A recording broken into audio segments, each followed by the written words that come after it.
안녕하세요. 경북대학교 건축학부의 조재모입니다. 오늘 저는 세계유산 한국의 서원과 연속유산의 개념이라는 주제로 강의를 진행하겠습니다. 목차는 다음과 같습니다. 먼저 세계유산에서 연속유산의 개념은 무엇인가를 살펴보겠습니다. 그리고 한국의 서원과 이 서원이 세계유산에 등재된 기여를 살펴보도록 하겠습니다. 이어서 연속유산으로서의 한국 서원의 특징을 살펴보겠습니다. 그리고 진정성, 완전성, 유산구역, 비교 연구에 대해 살펴보겠습니다.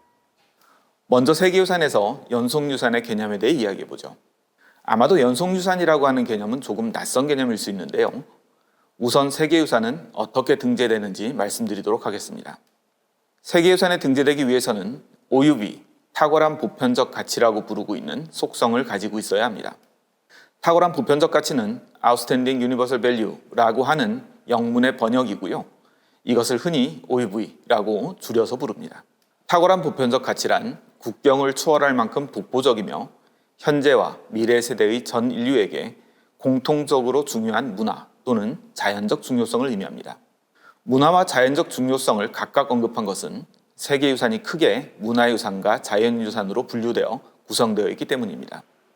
이러한 탁월한 보편적 가치를 갖고 있는 유산의 영구적인 보호는 세계유산협약 운영지침 제49항에 국제사회 전체의 가장 중요한 과제 중의 하나라고 언급되어 있습니다.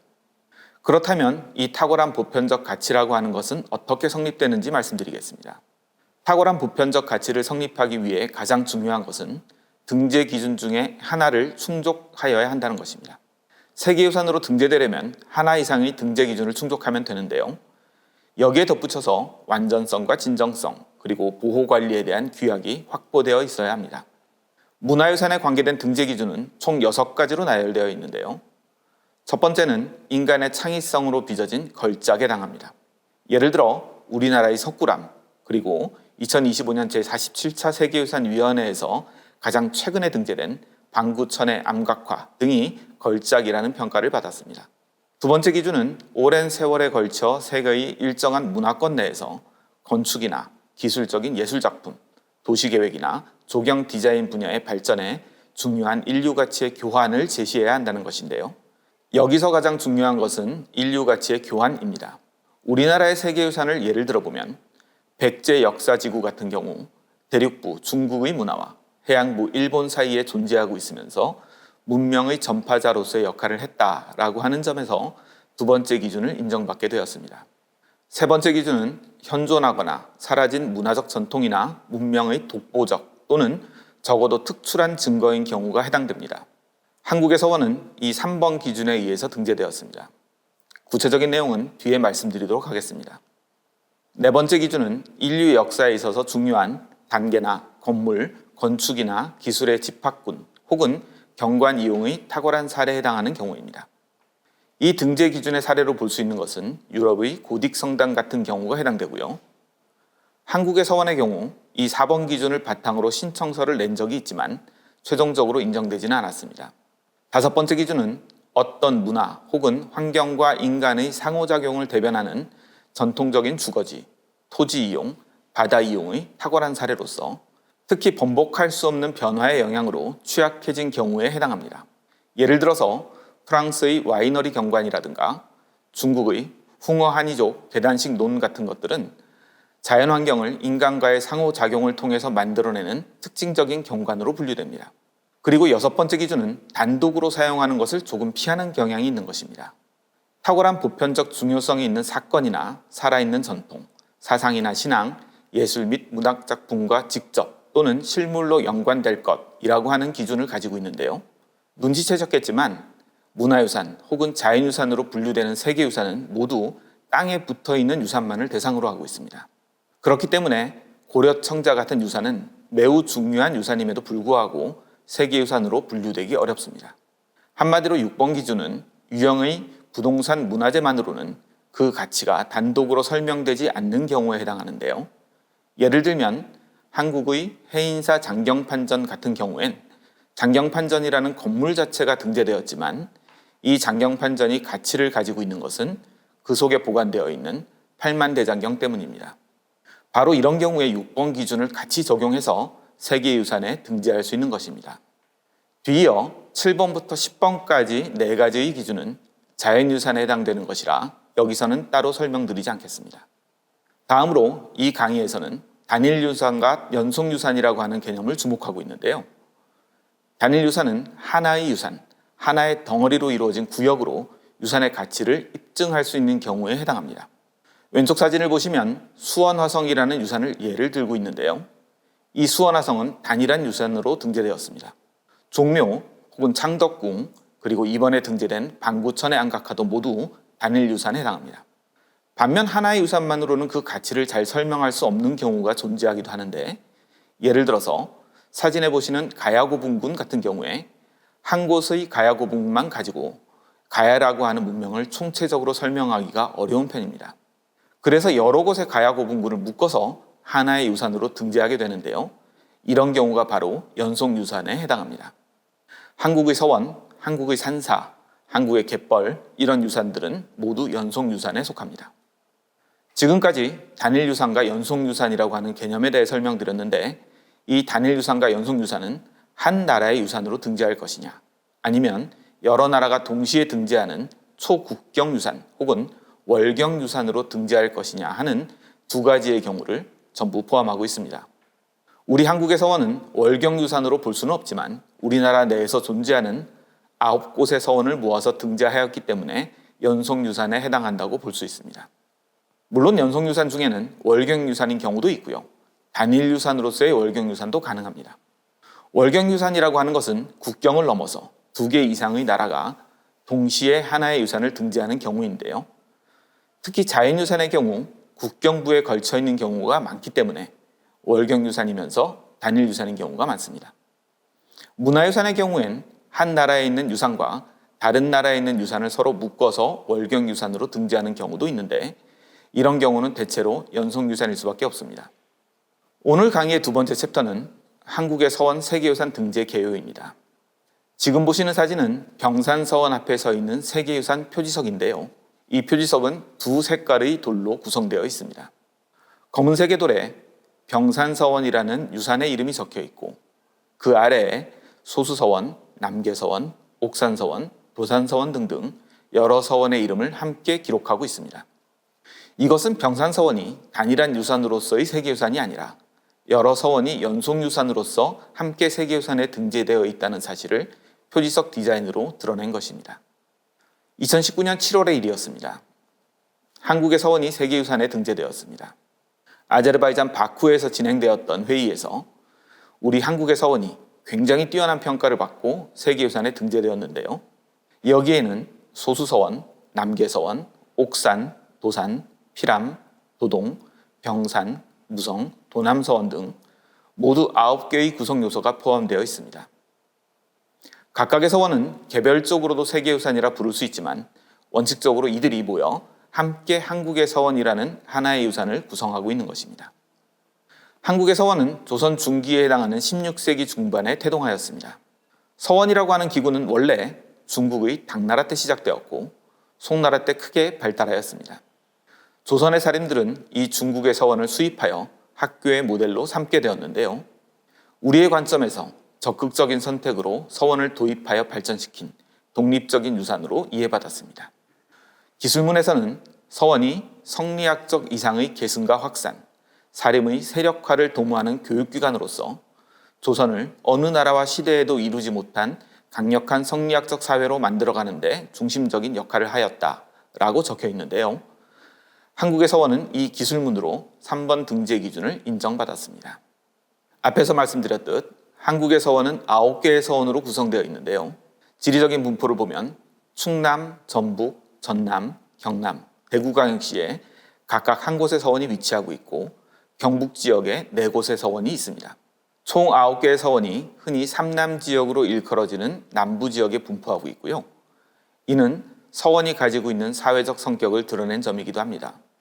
이 표에는 시기적으로 소수서원이 건립된 1543년을 시작으로 도남서원이 건립되는 1634년까지 약 90년에 해당하는 기간 동안 건립된 서원들이 포함되어 있습니다. 물론 이 사이사이에는 여기에 포함되지 않은 다른 서원도 건립된 바 있고요. 그런 서원들과 위 9개의 서원은 서로 비교를 통해서 왜 이 9개의 서원이 등재되어야 하는가를 증명해야 했습니다. 이 표에는 사행연도, 재앙인물, 그리고 주요 특징들도 같이 나열해 두었습니다. 아시겠습니다만 한국의 서원은 한 번의 시도로 세계유산에 등재된 것이 아닙니다. 한국의 서원이 처음 세계유산에 등재 추진이 본격화된 것은 2011년 12월에 잠정 목록으로 등록하면서부터였습니다.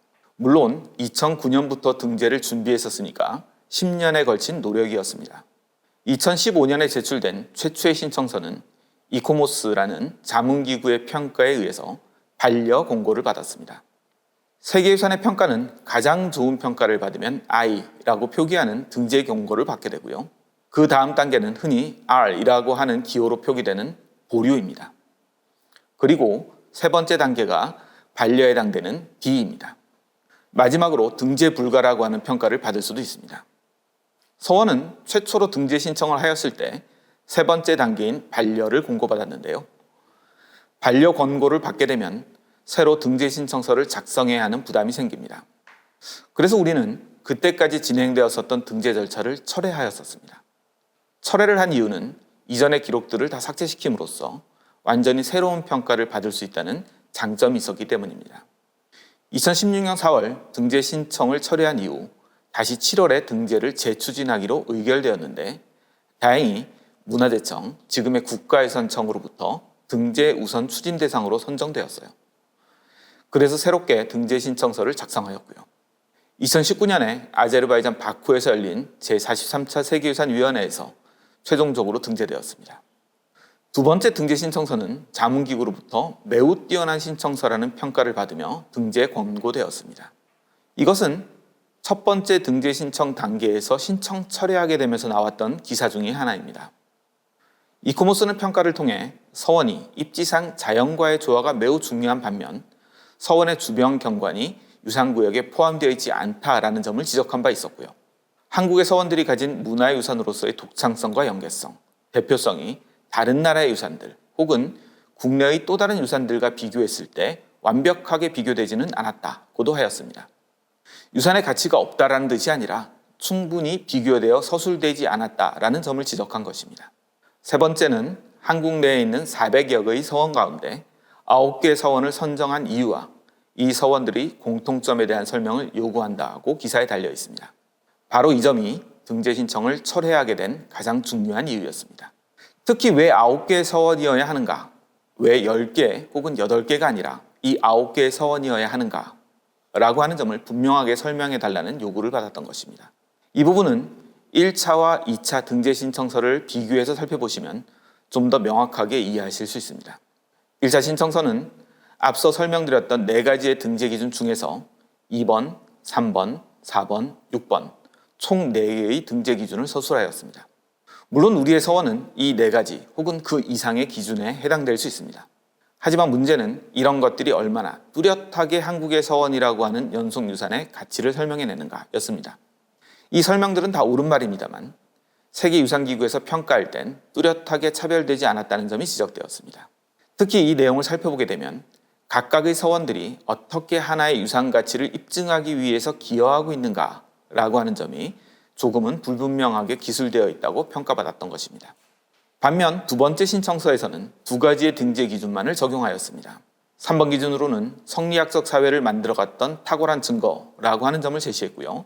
4번 기준에서는 서원이 가지고 있는 독특한 배치의 유형, 정각의 유형들이 하나의 세계유산으로서의 유형에 해당된다고 설명하였습니다. 하지만 아쉽게도 4번 기준은 세계유산위원회를 통해서 입증되었다고 평가받지는 못하였는데요. 그렇다고 해서 이 4번의 가치가 존재하지 않는다라는 평가를 받은 것은 아니고 3번의 기술문과 설명을 통해서 충분히 설명될 수 있다라고 이해하는 것이 좋겠습니다.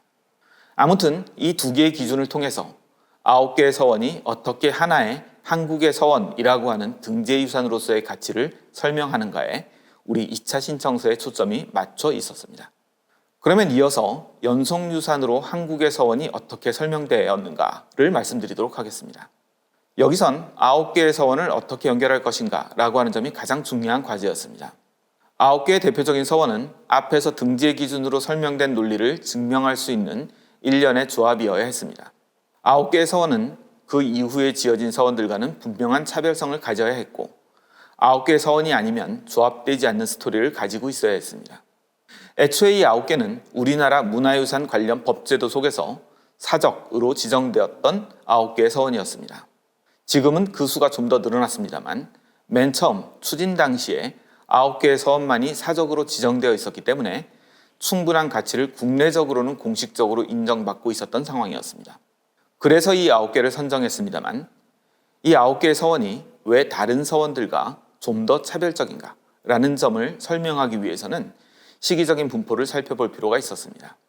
이 9개의 서원은 시기적으로 1543년부터 1634년 사이에 건립되었는데요. 두 번째 등재 신청서에서는 이를 한국 서원 초기의 정립기 양상으로 볼 수 있다는 점을 주목하였습니다.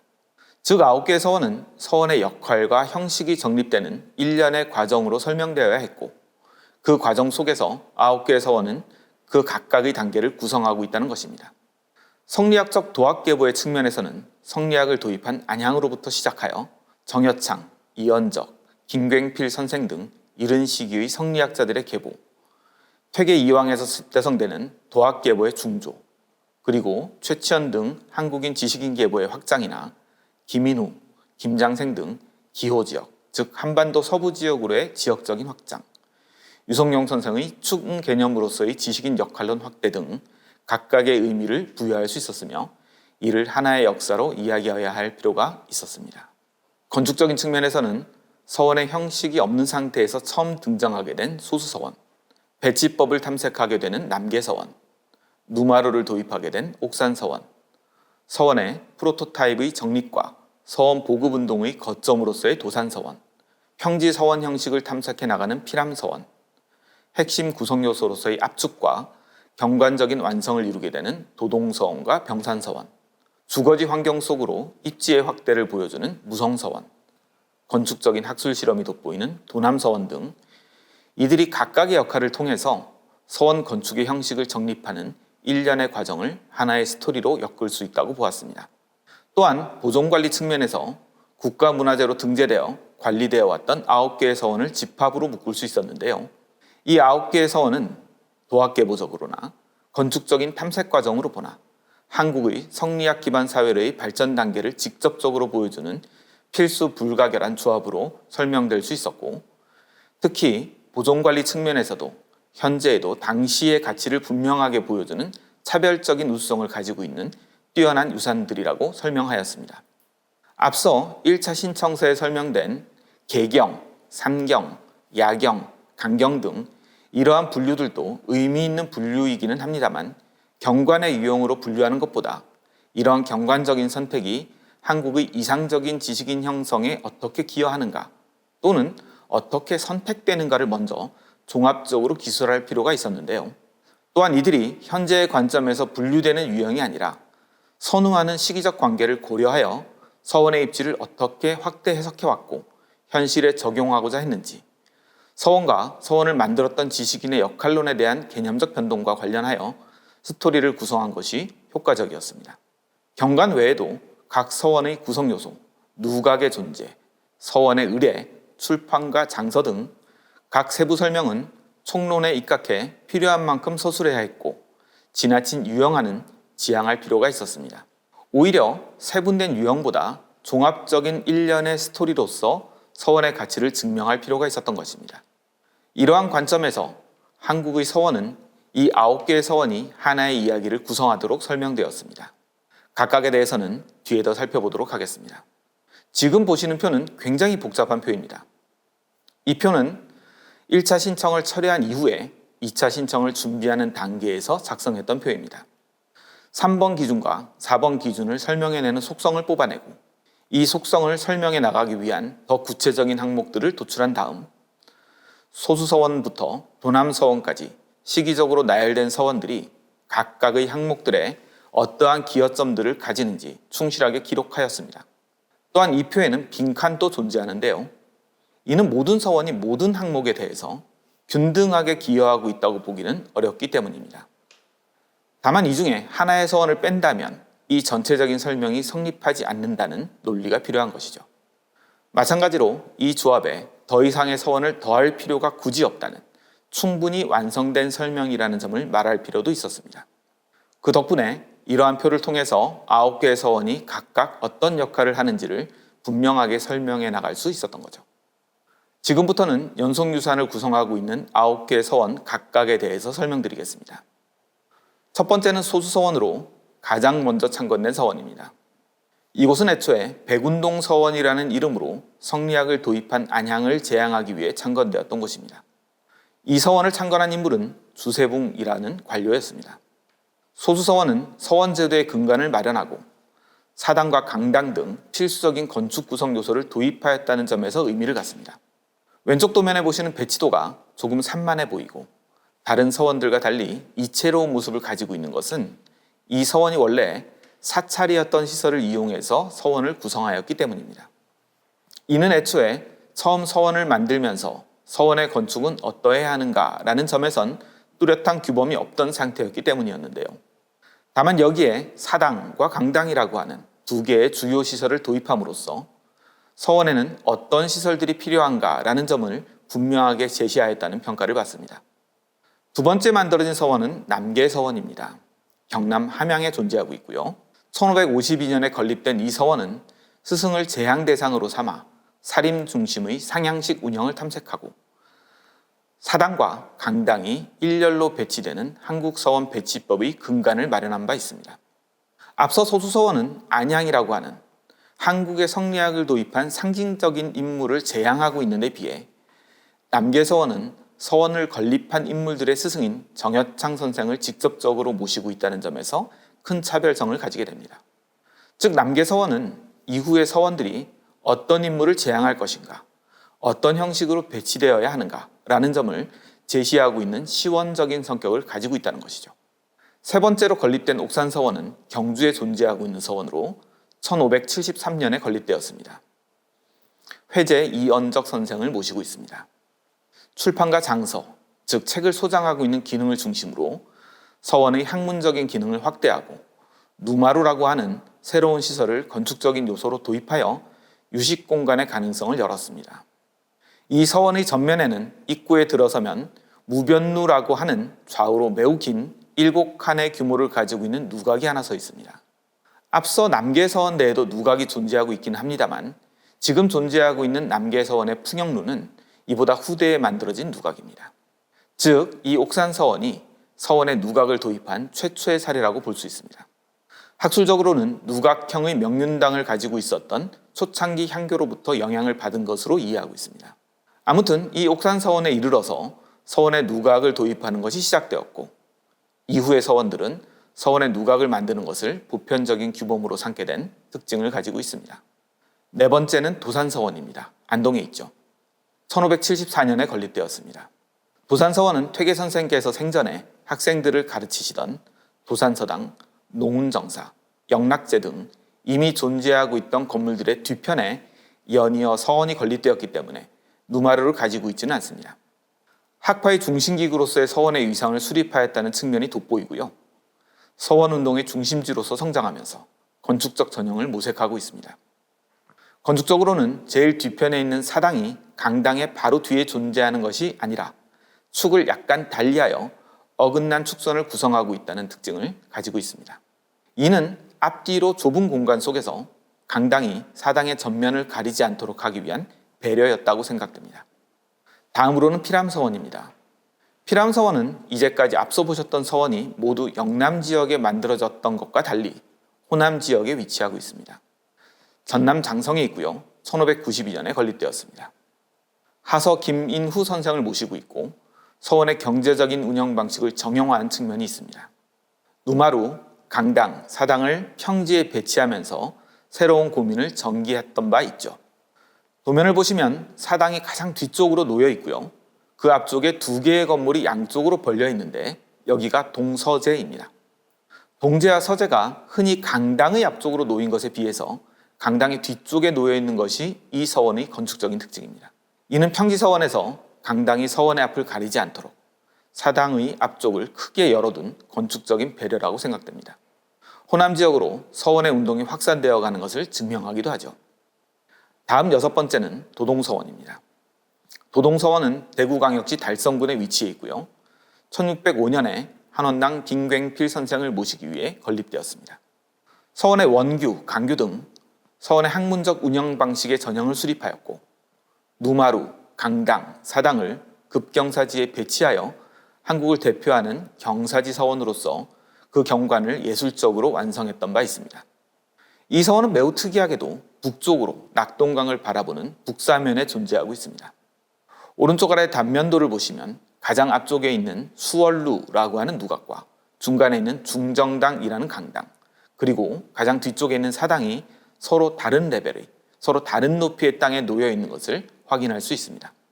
어떤 서원들보다도 급한 경사지에 놓여 있으면서 이 경사지를 진입해가는 사람들의 시선과 건물의 배치를 아주 예술적으로 표현하는 서원의 수작이라고 볼 수 있겠습니다.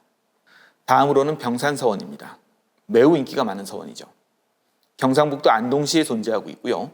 1614년에 서해 유성룡 선생을 모시기 위해 설립되었습니다. 특히 이 서원은 공론장으로서의 사회적 역할을 실천했다는 점에서 주목받았습니다. 서원이 위치하고 있는 자리에서 바라보이는 병산을 가장 아름답게 볼 수 있도록 만대루라는 누마루를 크게 만들어서 경관적, 기능적 장점을 극대화한 유식과 회합의 공간을 만들어내었습니다. 앞서 옥산서원에서 7칸 규모를 가지는 누마루를 보신 바 있습니다만 이 서원의 만대루는 전체 7칸을 다 마루로만 구성하고 있어서 훨씬 장쾌한 시각을 구성하고 있고 서원 건축 예술의 백미로 꼽히기도 합니다. 이 다음으로 무성서원은 정읍시에 위치하고 있습니다. 1615년에 건립되었는데 이 서원의 강당 앞에는 동제와 서재가 존재하고 있지 않습니다. 또한 이 서원의 입지를 보시면 주변에 많은 민가 건물들이 위치하고 있는 것을 보실 수 있는데요.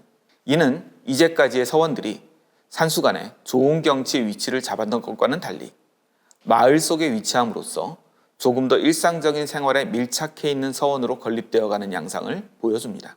먼 옛날의 최치원과 더불어 신잠, 정극인 등 이 지역에서 명망이 있었던 분들을 지향하고 있는 점도 특징적입니다.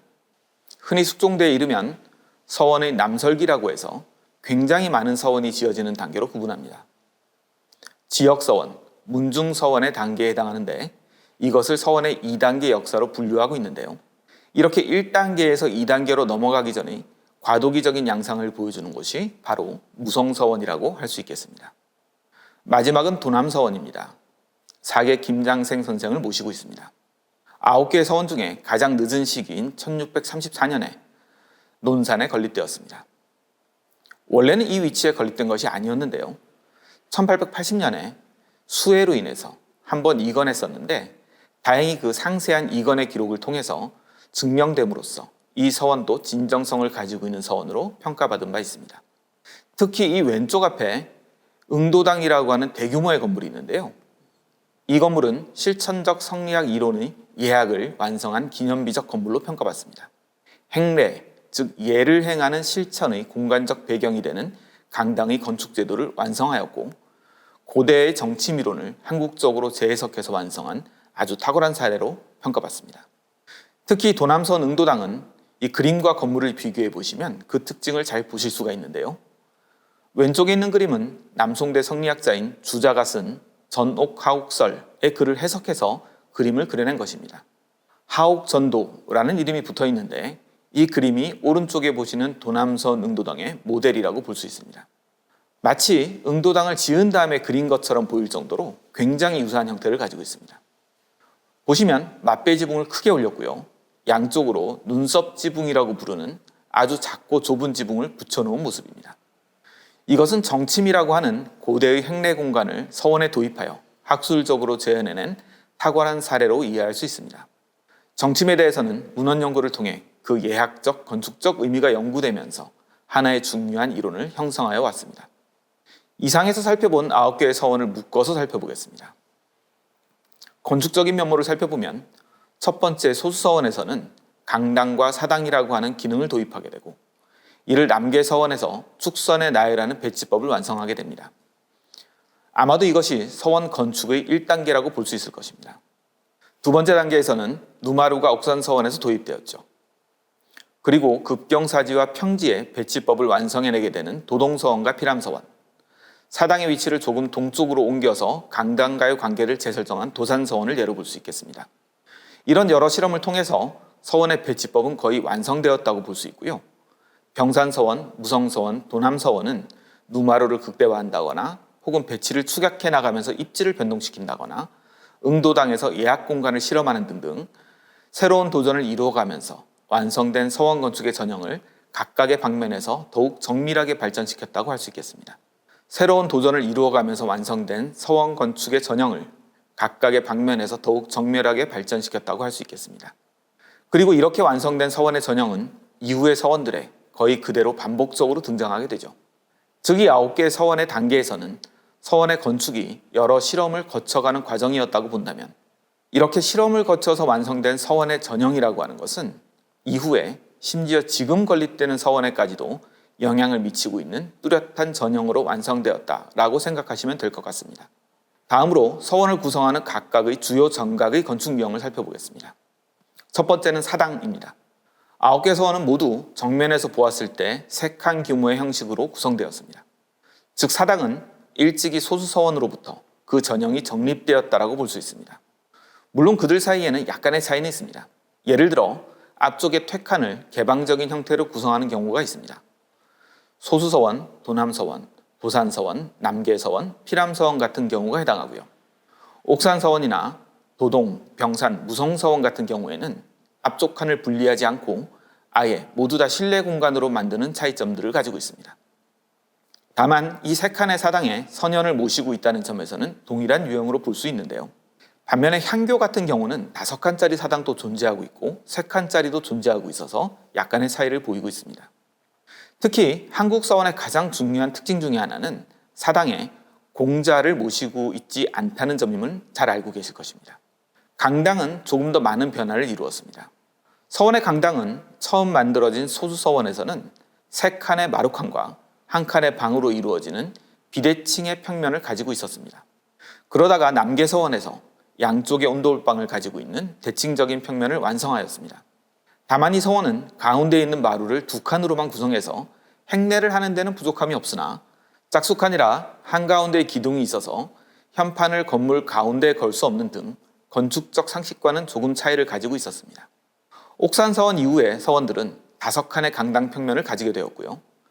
양쪽에 1칸씩 온돌방을 가지고 있는 아주 전형적인 평면을 완성해 나가게 됩니다. 이 모델은 이후 거의 모든 서원에 적용되게 되었습니다. 도산서원은 특징적으로 소수서원의 강당처럼 비대칭 형태를 가지고 있고 도남서원의 응도당은 앞서 말씀드린 정침 이론을 해석하면서 조금 독창적인 모델로 구성된 바 있습니다. 그렇게 이 5칸의 좌우 온돌방을 가지고 있던 모델은 서원의 전형으로 완성되어 갔고 이 9개의 서원의 단계, 즉 초창기 서원의 단계에서 이런 전형이 완성되었다라고 설명할 수 있겠습니다. 다음으로 흔히 유식공간이라고 부르는 누각의 경우입니다. 처음 소수서원에도 또 그 다음에 남계서원에도 독립된 누각이 존재하지는 않습니다. 남계서원에는 애련헌, 영매헌이라고 하는 1칸씩의 마루가 동서재에 붙어있는 형식으로 구성되어 있었습니다. 아마도 서원의 유식공간을 구성해야 한다는 생각은 소수서원이나 남계서원에서도 이미 존재하였다고 생각됩니다. 그러다가 옥산서원에서 처음 무변루라고 하는 누각이 등장하면서 이후 서원들은 대체로 이 누각을 가지고 있는 형태로 구성되었고요. 다만 옥산서원은 방이 누각에 포함되어 있다는 것이 매우 특징적인데 이는 앞서 말씀드린 것처럼 누각형의 명륜당, 즉 강당의 모델이 누각으로 만들어졌었던 향교의 사례에서 영향받은 것으로 이해됩니다. 여기에 존재하는 가운데 3칸의 마루와 양쪽의 방들, 그 중에서 가운데 3칸의 마루만을 떼서 피람서원이나 도동서원, 무성서원 같은 3칸의 누마루를 가지고 있는 전형이 이루어졌다고 생각이 됩니다. 때로는 도남서원, 산악루처럼 좀 큰 누각을 가지고 있는 경우도 있습니다. 또한 병산서원처럼 옥산서원의 7칸 규모를 모두 다 마루로 사용하는 굉장히 독창적인 사례도 존재하고 있고요. 말씀드린 것처럼 남계서원의 풍영루는 처음에는 존재하고 있지 않다가 후에 덧붙여진 시설로 볼 수 있는데 이는 서원에 반드시 누마루가 있어야 된다라는 생각이 이전에 이미 만들어졌던 서원에서도 반복적으로 등장하고 있는 것을 확인시켜주는 모델이기도 합니다.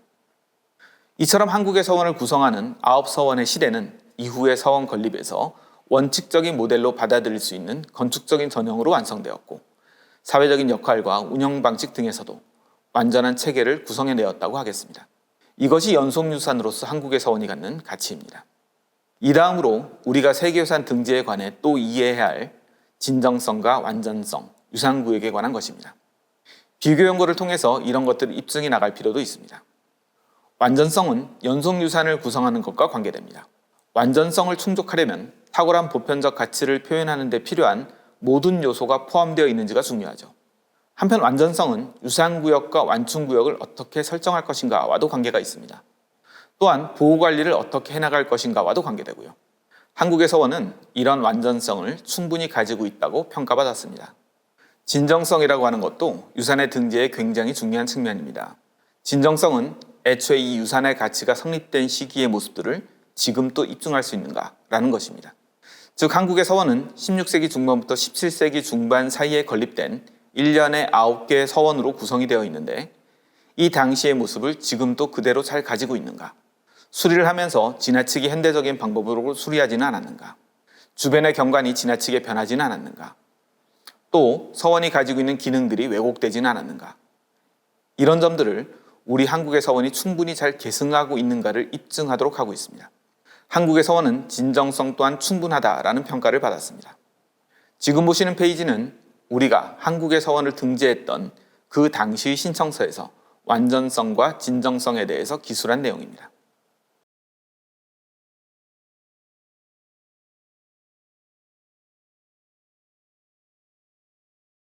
유산구역과 완충구역 또한 매우 중요한 항목인데요. 지금 보시는 지도는 병산서원에 관계된 몇 장의 지도입니다. 첫 번째, 왼쪽의 지도는 빨간 선으로 유산구역을 표시하고 있고요. 초록색 선으로 완충구역을 표시하고 있습니다. 국내의 문화유산 개념에서는 서원의 건물과 담장을 중심으로 유산구역을 설정하고 있고 그로부터 주변 500m까지의 범위를 완충구역에 해당되는 역사환경 보존지역으로 설정하고 있습니다. 세계유산에서는 유산구역과 완충구역이라는 개념을 사용하고 있고 지금은 그 바깥에 와이더 세팅, 즉 광역경관이라고 하는 측면까지 주목하고 있습니다. 유산구역은 유산의 가치에 해당되는 것들이 다 포함되어 있어야 합니다. 지금 이 유산구역을 살펴보시면 낙동강, 그리고 백사장, 서원 주변의 일부 산의 지형들, 그리고 병산서원, 낙동강 건너편에 있는 산까지를 포함하고 있습니다. 왜 이 자연경관까지 유산구역으로 포함시켰느냐 하는 점을 궁금해하실 수 있는데요. 이는 1차 등재 신청 당시의 평가에서 보셨던 것처럼 서원은 이 주변의 경관을 매우 중요한 가치로서 기술하였기 때문에 이 주변의 경관조차도 하나의 유산구역으로 포함되어서 보호해야 될 필요가 있었던 것입니다. 다음으로 완충구역에 대해 말씀드리겠습니다. 완충구역은 유산을 보호하기 위해 그 주변으로 설정된 구역을 말합니다.